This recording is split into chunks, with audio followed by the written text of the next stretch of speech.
Yep. Good afternoon, everyone. We're going to go ahead and get started with our business meeting. Today's date is September 23, 2025. The time is 2 p.m. In attendance are Commissioners Eberline, Duncan, and Matari. I'm going to call this meeting to order, and we will begin with a moment of silence.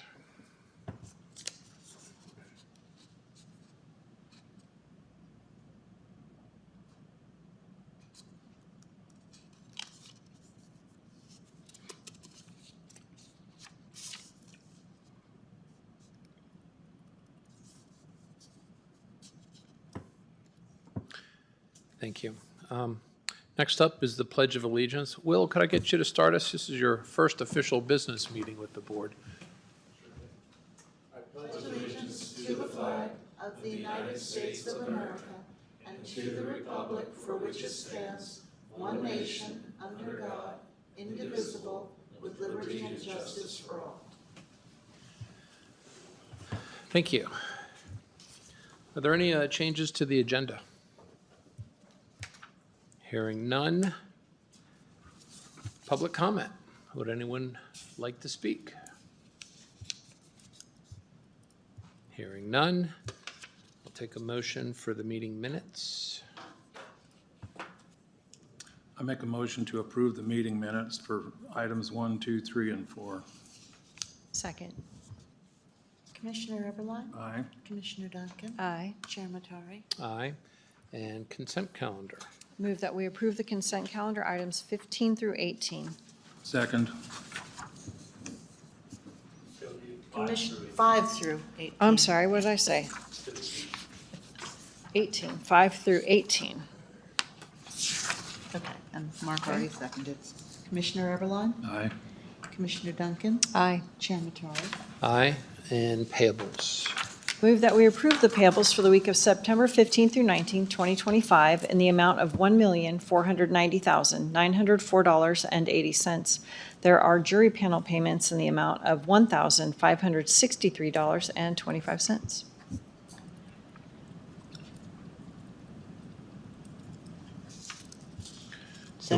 Second that. Commissioner Eberline? Aye. Commissioner Duncan? Aye. Chair Matari? Aye. Motion carries. Next up is our first business item. Number 20, Professional Services Agreement, Parametrix with Solid Waste, and we have our Director, John Phillips.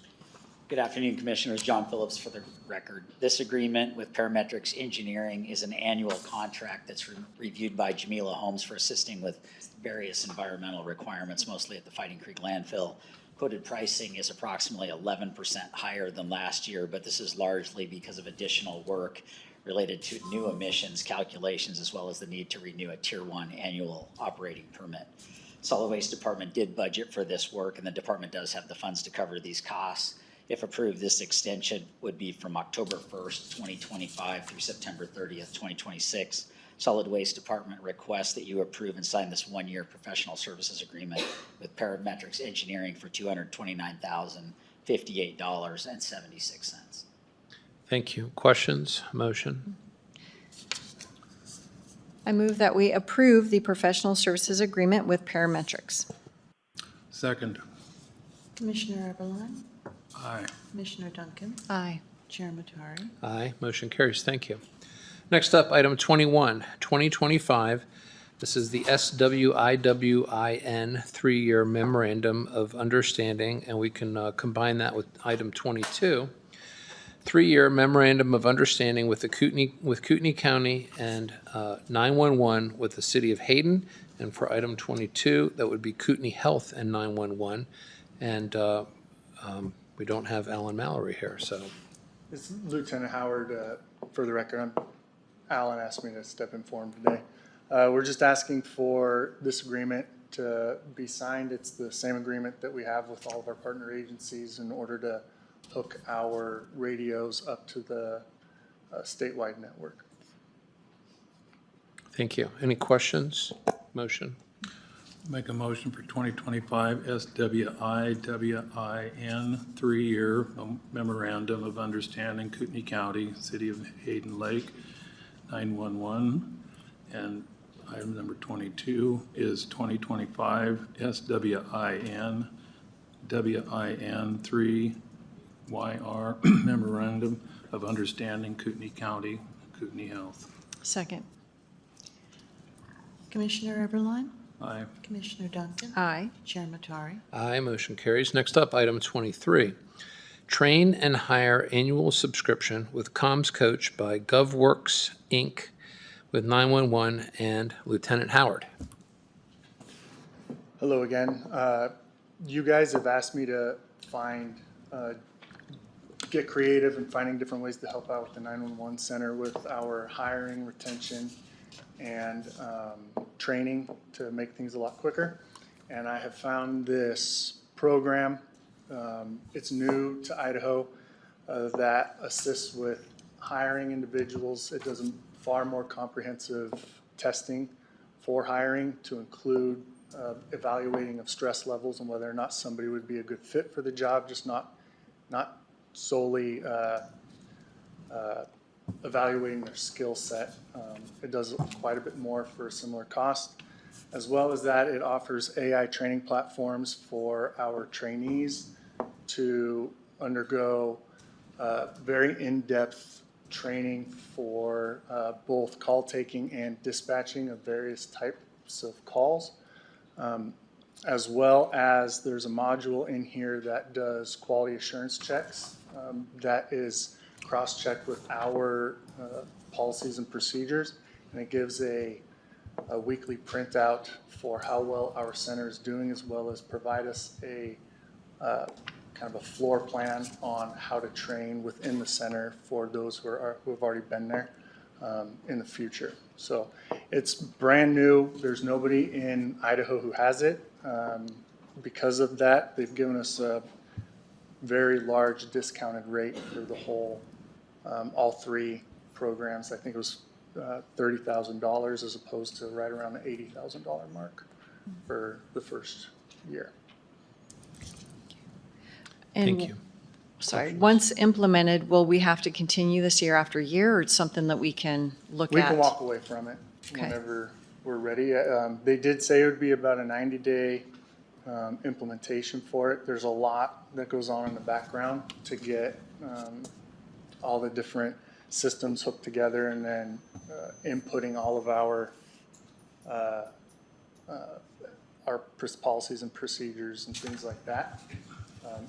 But once it's in, I can see it being immediately useful based off of all the conversations and demos that I've had with the company. Okay, and then where's the money coming from? That's what I'm here before you guys for. I don't have it budgeted. This is brand new. I found out about it about 3 weeks ago, maybe a month ago. Again, you guys asked me to come up with some ideas, so I'm here asking if this is something that you guys would approve of. Okay, so can the dedicated funds be used, or this is considered operations, so? The dedicated funds can pay for initial training, so it might be able to pay for a very small portion of it. That I would have to talk to Darren about to see what he would feel like is appropriate to pay for that. Okay, and then would your, theoretically, your budget be able to absorb this, and you can come back to us, halfway through the year to say yea or nay? Yes, I think we can. It's something that if we did like it, I would like to put it in our budget for FY27, and then however many years moving forward. There are other things that we can potentially eliminate to help cover this, because we don't need to pay for two services that do the same thing. I've been working on getting a list of that stuff so I know what I can cut. But right off the bat, I know of one that I can cut about $5,000 out of our budget to help pay for this immediately, but not the whole thing right now. Okay. And this is largely used in the recruiting process or the training process or both? The hiring process, and then the biggest part that I'm excited for is the training, the ability to train, because right now I have one trainer that's trying to train multiple people. In the downtime when we're focusing on one trainee, I could have them plugged into this, and they could be learning from realistic scenarios, I guess. Not real life, but very realistic scenarios. Does it provide feedback? Immediate feedback, yeah. So if something is done correctly, you get positive feedback. If you do something incorrectly, it tells you what you should be doing. Yeah, and another Another thing that I really like about this is that when in the QA portion of it, it provides a training program for everybody in the center. So it's not just, I'm not just focusing on new employees, I'm focusing on every employee so that we can work on keeping our skill sets up. So it has a quality assurance component to it. That's the biggest part of it. Did you have a question, Commissioner Eberline? No. Just one last, Great idea. one last question. How much do you think it can shorten your training time? I don't know. I'm hoping that it will shorten it up quite a bit simply because they're getting more reps. It's not with a real caller, but if you could hear the training that they go through, it sounds realistic. Not only that, with the hire portion, the new hires will be forced to take multiple calls before they can even apply for the position, or before they get an interview, excuse me. And they have to pass very basic call taking, common sense type of scenarios before they can even apply. So I think that just in that, we're going to be finding a far greater quality candidate through that program in itself. Well, you'll be able to weed them out quicker. Yes, yeah. Well, given what you've said and what our needs are, I think this is a good idea. I think it's just a matter of how we can code for it, at least from the budget side, because you probably will have this much savings, certainly on the salary side. They'll have plenty on the salary side. Yeah. Thoughts about this? I'm fine with it. It's good to give it a try with a low commitment. Okay, so do we need to identify a budget? No, Not we'll just approve necessarily. it within their budget, and then Okay. they'll come back if they are getting close. Well, with that said, I guess I'll take a motion. All right, I move that we approve the train and hire annual subscription with CommsCoach by GovWorx, Inc. Second. Commissioner Eberline? Aye. Commissioner Duncan? Aye. Chair Matari? Aye, motion carries. Thank you. Good job. Next up is item 24, board approval request. This is approval to participate in the Purdue direct settlement opioid funds with the Office of Emergency Management. And Andrea Littlefield, are you on the telephone? Yes. Andrea Littlefield for the record. Kootenai County Office of Emergency Management is requesting that the Board of County Commissioners approve the participation into the Purdue direct settlement regarding the opioid funds, and also requesting that I, Andrea Littlefield, have the one-time approval to sign the participation documents in the DocuSign system. Questions? Did you want to, you're good with going forward with it, or did you want to, I read through the 12 pages and doesn't give a lot of leeway for uses. I think there's some things we could squeeze in, but I'm good with it, and largely because, I mean, I've heard of one story not that long ago where a couple's daughter passed from an overdose. It was a relapse, and I think that we should try to do everything we can, and I don't believe that we should find ways for these people to keep their money after what they've done to the society. So I just assume that we at least sign on to it. And if we cannot exhaust every option, and I do think there are options out there, I think with all the other counties that are doing this, we can find ways to expend this money that can help this particular county. And if we can't, then we can't. okay. Commissioner Eberline, I agree. then I'll take a motion. Okay. I'll make a motion for board approval request, approval to participate in Purdue direct settlement, opioid funds, Office of Emergency Management. Adding permission for Andrea Littlefield to be the signer. Yes. Second. Commissioner Eberline? Aye. Commissioner Duncan? Aye. Chair Matari? Aye, motion carries. Thank you. Yep. Next up, item 25, board approval request. This is a request to roll over B budget FY 2025 project funds into the FY 2026 budget, and this is with information technology, and we have Grant Kinsey here. Thank you, Commissioners. Grant Kinsey, Network Admin, for the record. Yeah, we've got a memo before you to move some funds from 25 to 26. I'm going to start off with a big thanks to our finance director for helping me try to get the verbiage correct on all this. So if I don't, Brandy, please feel free to correct me.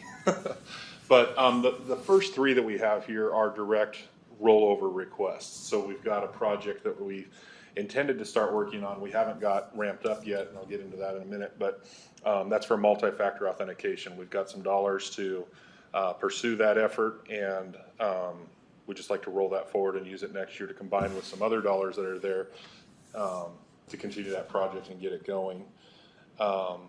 Second item on the list there is our Recorder's Online Beverage License Project.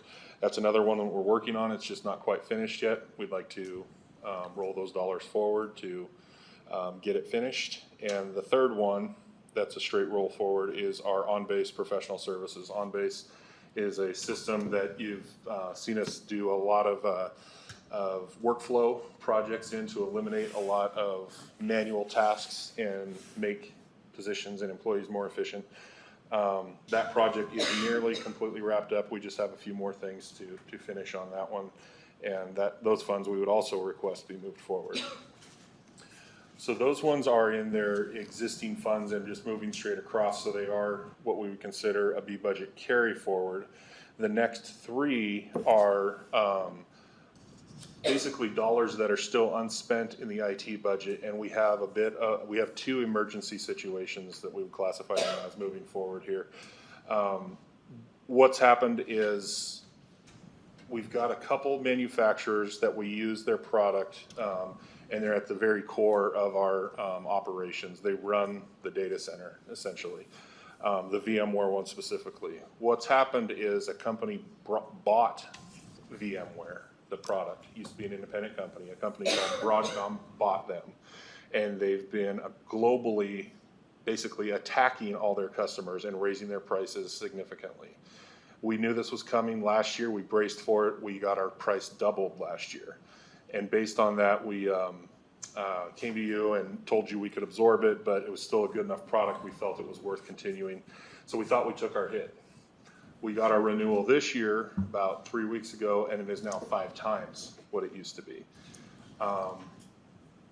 In fairness, VMware is what they're doing is Broadcom was brilliant in this. They saw a company that was extremely undercharging what they should have been charging, and they're now coming in, owning it, and bringing it up to more of a market comparable cost. They're the leader in the technology, but they were charging less than even some of their competitors. So what that means for us is we really don't have time in the next month, which is what we've been given. That's when our contract or subscription renews to come up with a plan, another option. So we're asking to roll these funds forward, combine them with what we already have budgeted for next year to pay VMware for 1 more year. Then we're going to go to the drawing board and find you a solution of, is this increase to VMware still in the best interest of the county? Given what they've done, we're a little gun shy whether we want to continue to do business with this company, even though they are the best product, or do we need to find an alternative for you out there that either costs the same or less that we should put in there? That's another discussion for another time to get into the nuts and bolts of our expertise with this product versus learning a new one, those kind of conversations. But at the end of the day, what we're asking for here again is there's certain dollars that are unspent throughout various object codes in the IT budget that would normally just go back into the budget and I believe go to fund balance. We're asking that those dollars come right back out of fund balance and get pushed over into FY26 so that we have enough funds to cover the increased cost of year 1 anyway, to give us that stopgap to figure out what we're going to do about this situation. Thank you. Questions? Well, and you obviously didn't know about this before in the budgeting cycle, so. Our renewals come in right around the beginning of September, and normally we just pay them right after the fiscal year starts because they're a full year and that works out well for our business process. So we've been asking for some renewals, but Broadcom has been very methodical about how they give their quotes out because they know exactly what they're doing. And that's why we've kind of got this gross taste in our mouth about continuing to do business with them. But I promise to stay as objective as I possibly can as we pursue this and try to figure out what is indeed the best direction for the taxpayers, given our many decades of experience with this system versus switching to something new. But we will take immediately, and that's to get back to the beginning why we're moving, especially like the MFA project forward. We've been working on this for the last month or two, solid, just trying to figure out what is the plan, what are we going to do, so that we could figure out whether we have numbers that we can do this as budget neutral as we possibly can for you. And that's why we're hoping if we can grab these dollars from last year and in the proper way move them to the next fiscal year so that we're not going back into the coffers for more things. I will leave you with the concept that either way we go, just due to our normal process of how we operate this type of infrastructure, this has a annual outlay of about $200,000 a year. So we'll probably bring a project to you that's a 5-year plan that'll cost about $1 million.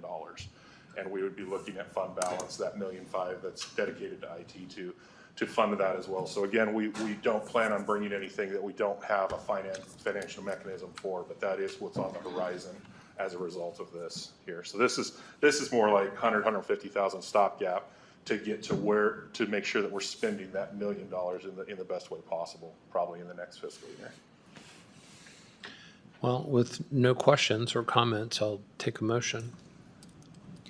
I move that we approve the request to roll over B budget FY25 funds into FY26 for IT. Second.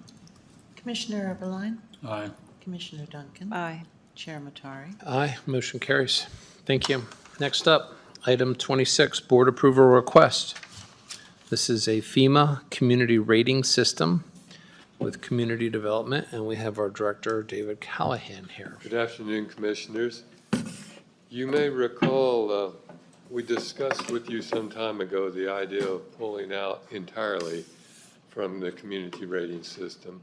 The reason you may remember is that it was literally costing us in the way of county staff more time and consequently more money to stay in CRS than the benefit property owners were getting in reduced insurance rates.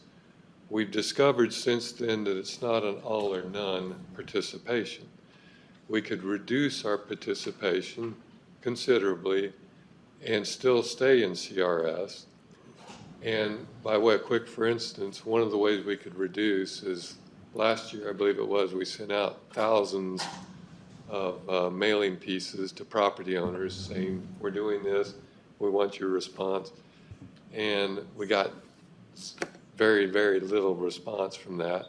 So we talked to the staff at FEMA and we learned that those are the kinds of things we could cut out. And we'll probably lose another point going from a so-called 7 to what FEMA now calls a 9 or 9.5. That means that property owners that are in the floodplain will see their insurance go up a little, not a lot. But again, the trade-off is we will not have spent more staff time money than property owners are getting in Reduction. increased rates, or the reverse of that. So anyway, long and short of it is we think it's good to stay in CRS for at least another year. And that way, the people that have the ability to get floodplain insurance at a reduced rate will still have it. It just won't be quite as reduced. So if you agree, that's what we will do. Questions, thoughts? Sounds like a plan. Yeah, it's fine, as long as the return on investment's there, and it sounds like we can lower our investment, so. I'll take a motion. I'll make a motion for board approval request FEMA Community Rating System CRS Community Development. I second the approval. Commissioner Eberline, Aye. Commissioner Duncan? Aye. Chair Matari? Aye. Motion carries. Next up, item 27, mediation agreement. Gaudette Litigation, River's Edge Mediation with Community Development, and we have Pat Braden and David Callahan here. Yeah, Pat Braden, Civil Deputy Prosecutor for the record. We have a mediation scheduled on Thursday, and it's court ordered, and this is the agreement by which we participate in the mediation and agree to pay at least a minimum of $1,075 for the cost of the mediation. If it goes longer than a couple hours, then we would have to pay more, but that's the minimum payment. And this has to do with the code enforcement case involving a building without a permit and at least within a setback and potentially even encroaching into another neighboring property. And so we commenced litigation against the owner of the property, and we're looking to try to find a settlement for that. Thank you. Questions? Motion? You have enough FY25 funds to cover this, and do you need a board member to be there? We don't need a board member. I believe we do have the monies. Okay, perfect. Motion? I move that we approve the mediation agreement with Gaudette Litigation for the River's Edge mediation. Second. Commissioner Eberline? Aye. Commissioner Duncan? Aye. Chair Matari? Aye. Motion carries. Thank you. Thank you. Next up is item 28. It's a board approval request, ICRMP Liability Renewal, FY 2026. This is with our Human Resources Department and Cecilia Sweet. Okay, for the record, Cecilia Sweet, Interim HR Director. I'm requesting approval for the county's ICRMP liability insurance for fiscal 2026. I've included the county's policy schedule, summary of the policies changes. The county's premium will be $1,300,372. Our first half of our payment is $701,686 on October 15th, and the second payment would be due on April 15th. Thank you. Questions? Motion? Make a motion for board approval request, ICRMP liability renewal, fiscal year 2026, Human Resources. And I would add that we approve the first payment to go out in October 2nd. Commissioner Eberline? Aye. Commissioner Duncan? Aye. Chair Matari? Aye. Motion carries. Thank you. Well, actually, we got another one with you here. Item 29, board approval request. This is temporary staffing extension with HR and Ms. Cecilia Sweet again. Commissioners, at the July 3rd HR meeting, HR requested up to 12 weeks of temporary staffing and to cover employees who were on leaves of absence. And we were expecting both of the employees to return back in 12 weeks. Our HR was very fortunate to have a former HR employee who was able to return to her Kootenai County HR role. And then the staffing will end this Friday, the 12 weeks. Yesterday, we did find out that one of our HR employees cannot return until October 27th. We also had yesterday an HR employee turn in their notice, and their last day is this Friday. And then we will receive a status update on our other employees. So at this time, we would like to request for an additional 4 weeks through October 27th. Thank you. Questions? I would be even willing to say that it's perpetual approval until we get at least 2 of the 3 seats filled. Or as long as the person wants to stay. I like that even better. Well, I mean, whichever, yeah. Then I'll take a motion. Okay, I move that we approve the temporary staffing extension for HR. Second.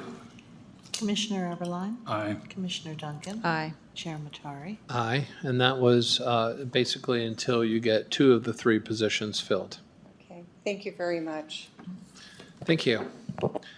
Next up, item 30, FY26 Master Agreement, Software and Support License with Computer Arts, Inc., Harris and County Assistants, and we have Clerk Jennifer Locke here. Yes, I'm here to renew our fiscal year 26 master agreement, software and support license with Computer Arts / Harris for county assistance. It covers our medical and police holds that we still have in the system that we're collecting payments on still. Thank you. Questions? Motion? I'll make a motion for fiscal year 26 master agreement, software and support license, Computer Arts. Second. Commissioner Eberline, Aye. Commissioner Duncan, Aye. Chair Matari. Aye, and that was to approve that request. Thank you. Next up, item 31, Lease Amendment, AAL-2025-1300, Amendment 1 with Panhandle Area Council, Inc., with the airport, and Ms. Kim Stevenson, are you on the telephone? Yes, Commissioner, thank you. Kim Stevenson with the airport for the record. This amendment is for the Panhandle Area Council lease for Empire Airlines. This was just recently presented. The document that is recorded denotes that the legal description is on Exhibit A. The amendment to that states that the full total lease square footage is on Exhibits A, B, and C of lease AAL 2025-1300. And that's just this document clarifies that the lease covers that square footage, those exhibits A, B, and C, and those are included in the original lease and recorded with the same instrument number. Thank you. Questions? Motion? I'll make a motion for lease amendment AAL 2025-1300, Amendment 1, Panhandle Area Council, Inc., Airport. I second the approval. Commissioner Eberline, Aye. Commissioner Duncan, Aye. Chair Matari. Aye, motion carries. Next up, item 32. This is a board approval request pursuant to Policy 930 for Motorola Solutions, Inc. in the airport, and Ms. Stevenson again. Kim Stevenson again for the record. Commissioners, we had requested and the board approved 7 trucks with upfitting for the airport on May 6th of 2025. Budget was moved into Fund 30 for the purchase. We are requesting to pay Motorola Solutions $87,676.86 for radios that were included in that upfitting. And that payment would be made this week. Thank you. Questions? Motion? I move that we approve the pursuant to Policy 930 Motorola Solutions, Inc. Payment. Second. Commissioner Eberline, Aye. Commissioner Duncan, Aye. Chair Matari. Aye, motion carries. Thank you. Thanks. Next up, item 33, board approval request. This is for an invoice with Atlas Boiler, Building and Grounds, and Director Voller. Good afternoon, Commissioners. I'll actually speak on 33 and 34 together because they're basically the same thing. Both of these are invoices that are above the threshold that we need the board approval to pay. The first is for Atlas Boiler. Both of these were pre-approved proposals that we went in to do the work. We just need your approval to pay the invoices. For Atlas Boiler, I would note that we were able to bring it in under budget. The original proposed amount was $18,750. We received a little over a $4,000 credit because there was a portion of the work that we did not complete. Once we pulled that boiler apart, we realized we didn't need to do all of the work because some of it was internal and we didn't realize that. So good news there. And then the second one is for CR Concrete, $72,260 for the concrete work that we did throughout the admin campus. Thank you. Questions? You want to take a stab at the motion for both items? Sure. I move that we approve the following invoices, one for Atlas Boiler and the other for the CR Concrete work. Second. Commissioner Eberline? Aye. Commissioner Duncan? Aye. Chair Matari? Aye. Motion carries. Thank you. Next up, item 35. This is board approval request pursuant to policy 930. This is request for authorization to expend budgeted funds November 4, 2025 for a consolidated election with K&H Integrated Print Solutions. And we Asa Gray here.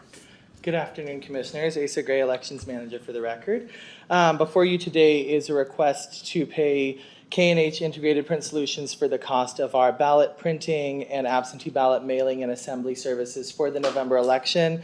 Rather than bringing these to you after the fact like we have in the past, I am trying to bring these to you beforehand because I think that is more appropriate to do so before most of the money has actually been spent.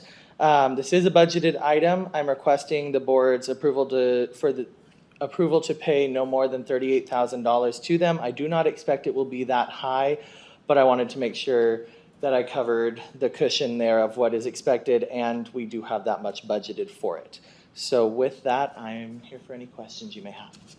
Thank you. Questions? Motion? I'll make a motion for board approval request pursuant to policy 930, request for authorization, expend budgeted funds November 4th, 2025, consolidated election, K&H Integrated Print Solutions at collections. Up to $38,000. I second that approval. I'm sorry. Commissioner Eberline? Aye. Commissioner Duncan? Aye. Chair Matari? Aye. Motion carries. Next up, item 36, Precinct Central Electronic Poll Book System Support and License Maintenance Agreement, Year 2 Invoice Payment, FY 2026 funds. This is with Tenex Software Solutions, Inc. And again, Elections Manager Asa Gray.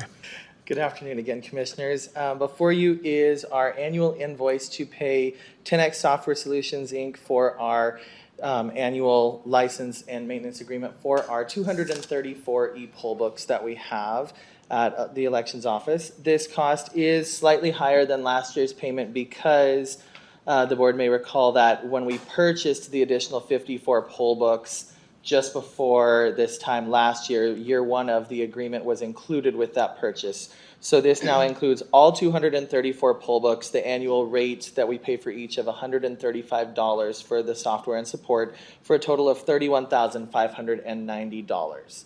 And this is year 2 of the 4-year contract, which of course we come before you to ask for approval to pay each year. Thank you. Questions? Motion?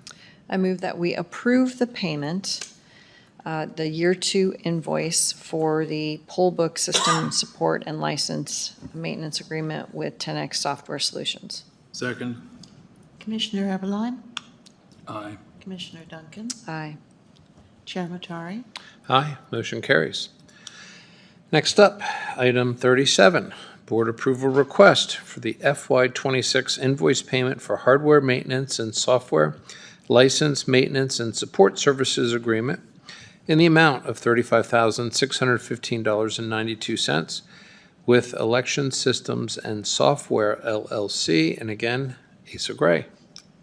Thank you, Commissioners. This is the annual invoice for Election Systems and Software LLC. They are our vendor for our tabulating equipment and also our ADA equipment that goes out to the polling places in even years and that we utilize at the office all the time.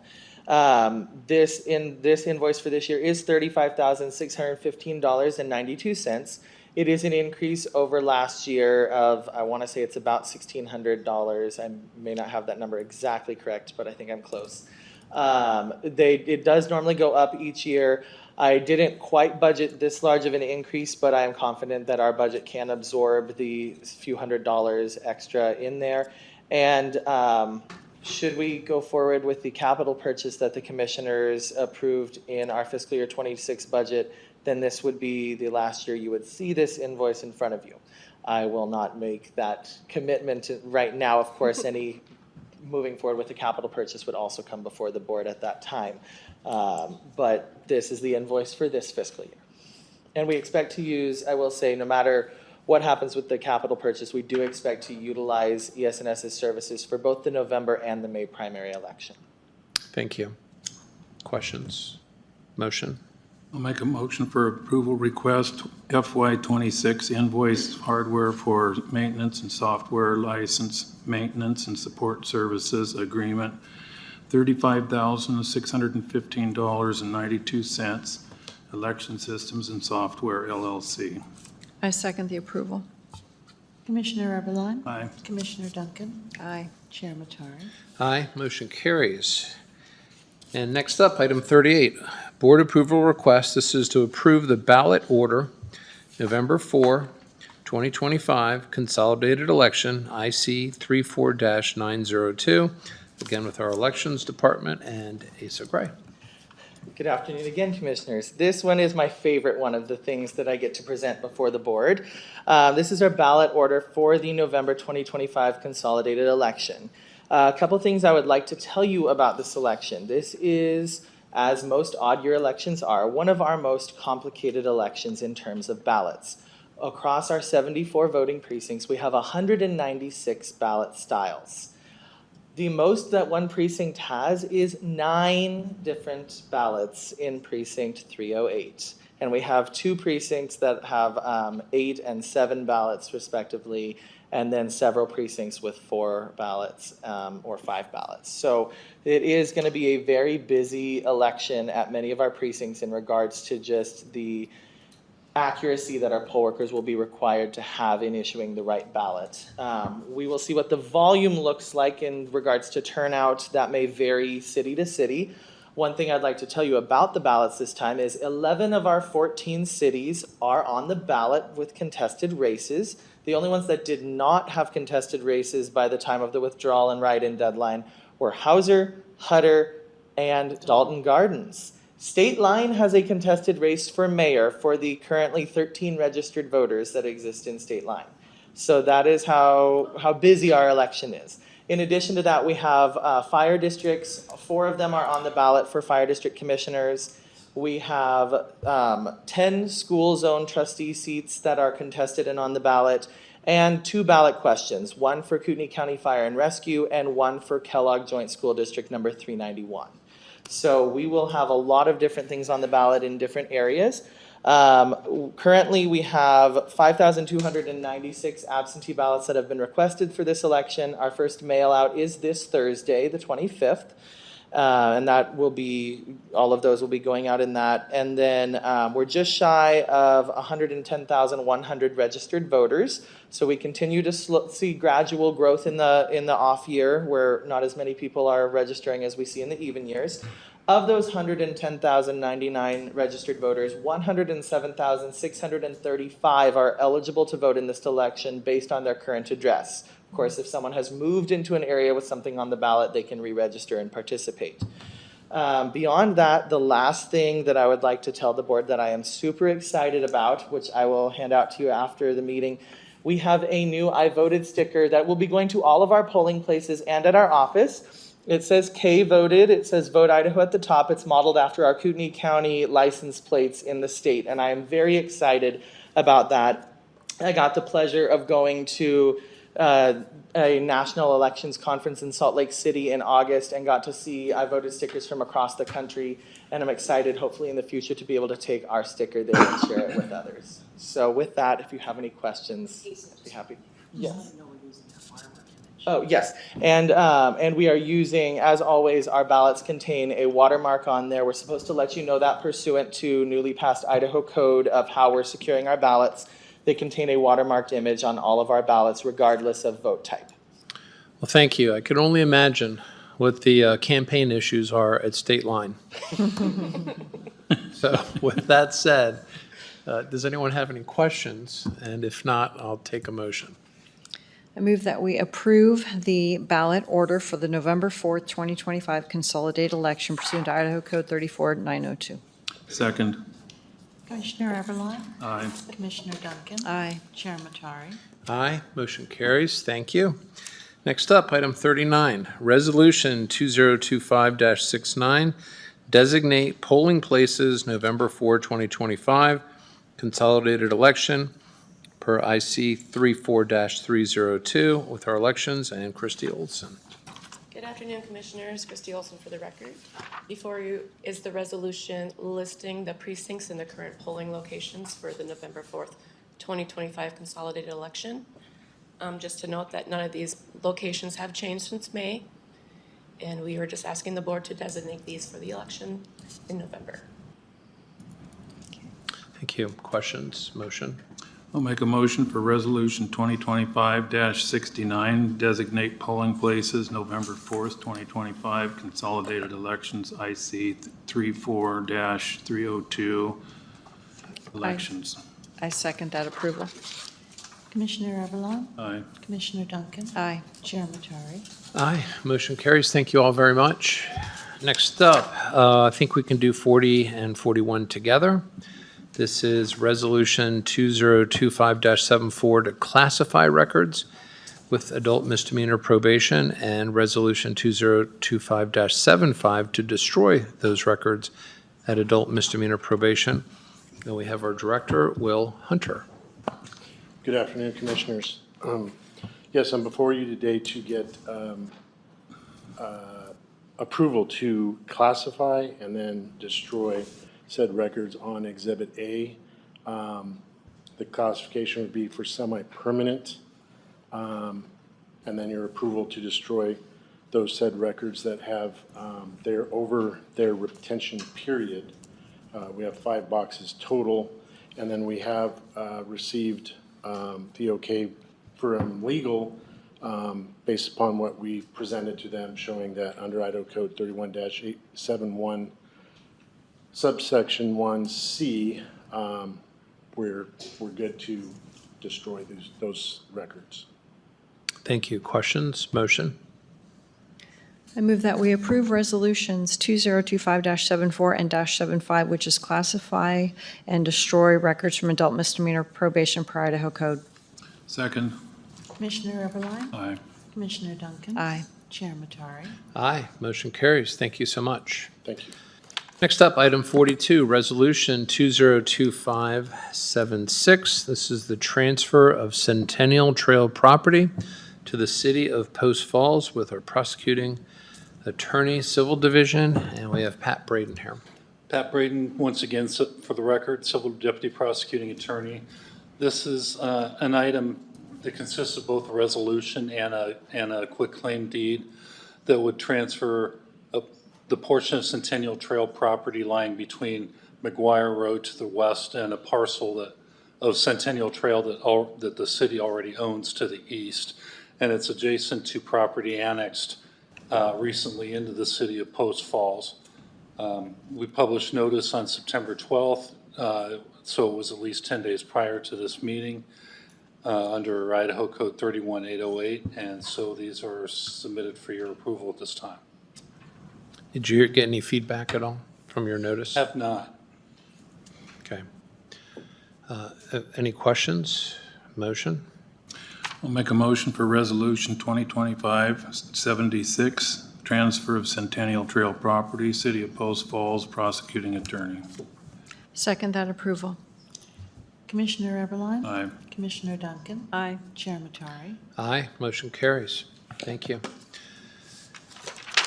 Next up, item 43, Resolution 2025-79, county deeds from tax auction, the BOCC, it's an action item, and is it Weist? Kelly Weiss for the record with the Treasurer's Office. And before you is that resolution, looking for approval to sign off on those county deeds. We did have all 7 parcels sell at auction, so we did not retain any of them, so. Thank you. Questions? Motion? I move that we authorize chairman to sign Resolution 2025-79 and all the county deeds from the tax auction. Second. Commissioner Eberline? Aye. Commissioner Duncan? Aye. Chair Matari? Aye. Motion carries. That concludes business. Next up, public comment. Would anyone like to speak? Hearing nothing. 2:50, meeting adjourned. Thank you.